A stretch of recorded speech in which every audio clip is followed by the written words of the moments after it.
Mustangs. It is your friendly neighborhood career counselor, Mrs. Berkebile, and the spring semester is here. New classes, new start. It's a great time to stop, pause for a moment during today's fifth period, and remember all the great information that you can find in your Sapphire Portal, and also some of the important cleanup tasks you can do in your Gmail at this time of year to get you set up for a great new semester. So let's get to it.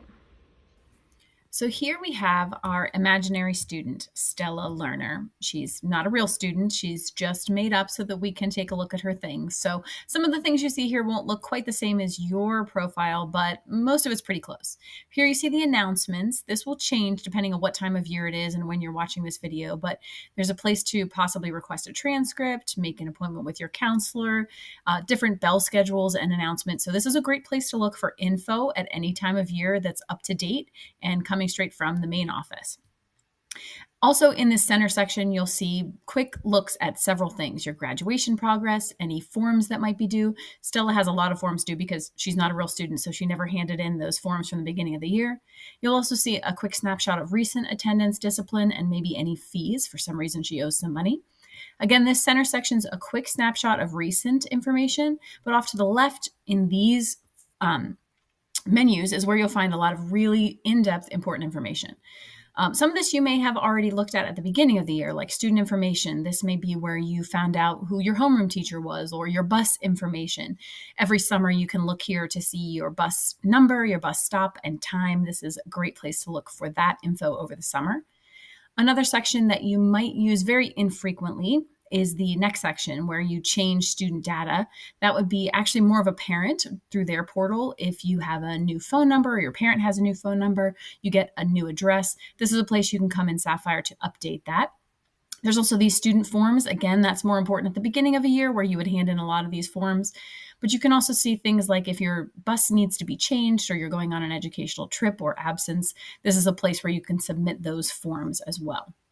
Current schedule is a place you probably look all the time because that's where you saw what classes you have coming up for the new year or the new semester. It's also where you look for your fifth period schedule. So you're probably very familiar with this screen. Something you may not look at too much, but I'd like to look at today is this attendance screen. Here on the screen, you'll see a really quick summary of your overall absences for the year, as well as days that were excused, unexcused, or unlawful. Since Stella is not a real student, she has 0 days absent. But there are actually many real students who might have 0 days absent. Please take a look here and see what's excused, what's unexcused or unlawful. Take a look if you have any tardies. And down below, there'll be a summary. If you had days absent, they would be specifically listed here, like October 17th, you had a doctor's appointment or a parent phone call. There's a couple reasons why you might look at this screen more often. Occasionally, you might look here just to double check and see that an absence you had recently is being marked as excused. If it's accidentally marked unexcused, maybe you forgot to hand in the doctor's note, or maybe you need to contact the attendance office to see if something is missing that you needed to hand in. So you can check here to make sure your absences are excused. You can also look for your overall absences, because if you're applying to something like York Tech, if you're a 9th grader going to York Tech, they're going to look at how many days absent.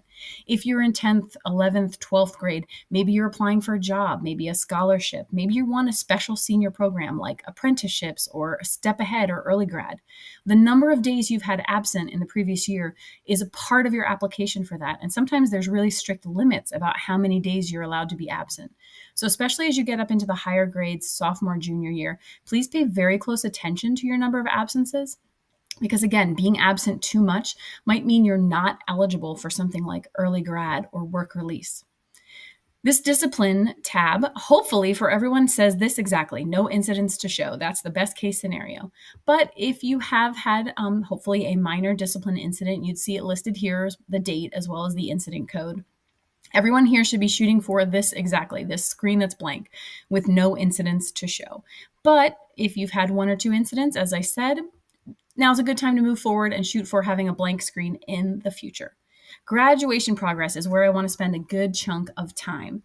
This is a place you want to check right about now after the fall semester has ended. And this is where you can look at your Keystone Pathways progress, Act 158, Keystone Pathways, as well as your overall coursework. Let's start up here with Act 158. Our imaginary student here, it says that she has met the Act 158 requirements through the Keystone Proficiency Pathway. You can see their requirement met. This means that Stella has taken all 3 of the Keystone exams and she's scored proficient or above on all 3. That's why she has requirement met.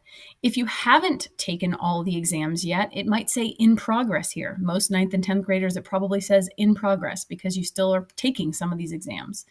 Once you have taken all 3, it might change to requirement not met, which means you might need to retake a Keystone exam to try to get a higher score. You may also see information here about a composite pathway. Once you've taken all 3, maybe your composite score meets requirements. So this is a good place to look, especially after Keystone scores are entered, because you can keep track here of, am I on track to meet the proficiency pathway or the composite pathway, which is the goal for all students, to score high enough to meet those graduation requirements. And you can keep track of your progress right here on this screen.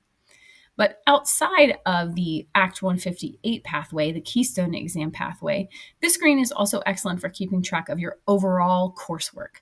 So here you'll see each category, something like our English requirements. You'll see how many credits you may have completed. Here, Stella does have a fake English 9 class that we entered for her to show that she has 1 credit of English earned. You'll also see if you have in-progress credits and then how many overall credits you still need to meet Southwestern requirements.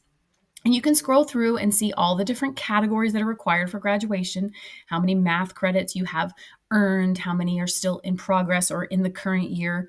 Stella will not have any in-progress credits because she doesn't have a schedule, but you will have in-progress credits for the classes you're in this semester and this year. And then your overall credits still needed in each of those categories. So this is a great time of year to double check each of these different categories and see how many credits you have complete, how many you have in progress, and what you have yet to do.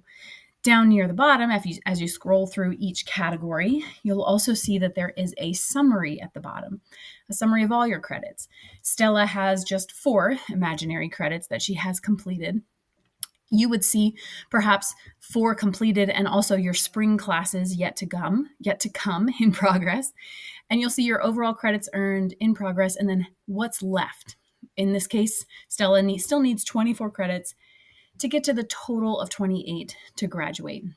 But again, you want to look here around this time of year after a fall semester, maybe again at the end of the spring semester, or right before the school year starts, to just get a really clear look at exactly how many credits you personally have earned, what you're about to take in the coming semester or year, and the overall credits you still need to get to our total of 28. Checking your credit requirements is also important around course scheduling time because you want to look at things like, do I have my fine art complete? Did I pick a class so far, or have I already taken a class that satisfies the requirement for fine art? Or do I need to maybe schedule something like that? So right around this same time of year, we'll also be moving into course selection.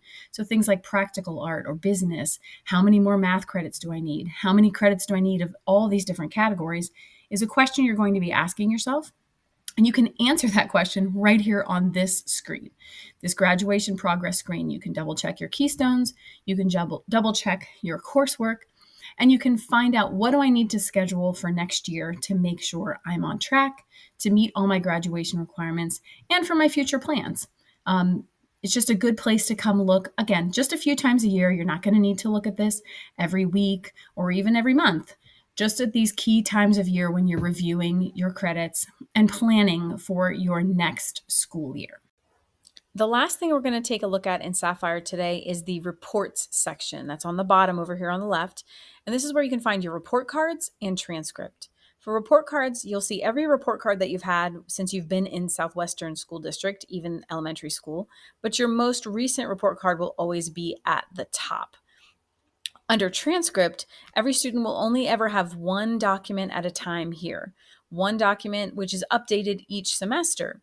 If you're a current 9th grader, you might not have one here at all, depending on when you're watching this video and when we post transcripts. 10th graders, you'll notice that your transcript maybe was posted from last year at the end of the last school year. But as soon as we have the fall grades completely settled, you'll have a new transcript posted here that you'll see with the current date, probably a January date.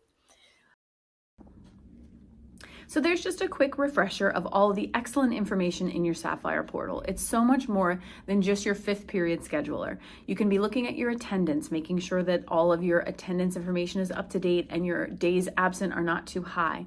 You can see if you have any discipline referrals for the whole year and commit to improvement there.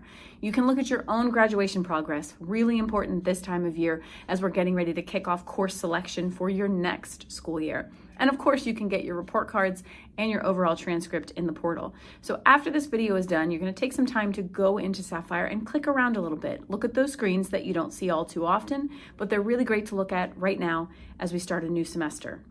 Another thing that's really great to do at the start of the semester is clean up your Gmail inbox. A lot of students mean well with their Gmail, but then it just gets a little messy and overwhelming and they start to miss emails. So today's the day, let's commit to it. After this video is over, get into your Gmail, clean out the junk, delete and archive things you don't need anymore. File important emails into folders so you know where they are. If you haven't created any folders, today's your day to do it. You can create folders or labels in Gmail. There are 1,000 videos on the internet. I thought about making my own video, but then there's so many of them that show you how to create folders or how to label things in Gmail. You can also kind of just figure it out by working in Gmail. But create labels and folders for your spring semester classes so that you have somewhere to put all the great emails that your teachers are sending you with important information.